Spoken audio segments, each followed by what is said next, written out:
দেখতে দেখতে রমজান মাস তো চলে এলো, তোরা কি রেডি তোদের এক্সাম দেওয়ার জন্য? কি বলিস তোরা? রমজান মাসে পরীক্ষা দেওয়ার জন্য আমরা রেডি না স্যার। জাঙ্কুক শুরু কর তুই। দিন দিন তোরা অনেক অসভ্য হয়ে যাচ্ছিস। তো হবো না, রমজান মাসে কি কেউ স্কুল খোলা রাখে?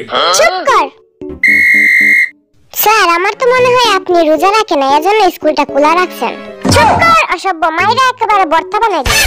স্যার, আপনার জন্য আমি একটা নতুন ডান্স স্টেপ শিখছি, এই যে দেখেন। এই আমিও শিখছি। এই শুনো সবাই, কে কে আজকে রোজা রাখছো? স্যার, আরে আজকে রোজা রাখে নাই, আমি দেখছি ওই স্কুলে আসার সময় পানি খাই আইছে। স্যার, ও মিথ্যা কথা বলছে।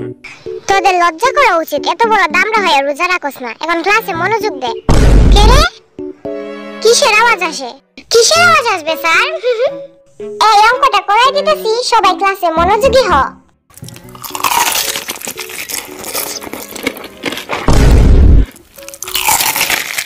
এই রমজান মাসে তোরা রোজা রাখোস না, তোদের লজ্জা করে না ক্লাসে এসে এভাবে স্যারের সামনে খেতে?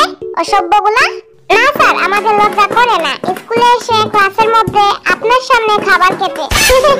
কারণ আমরা তো রোজাই রাখি নাই, আর আমার তো মনে হয় আপনি রোজা রাখেন নাই, এজন্য স্কুলটি খোলা রাখছেন।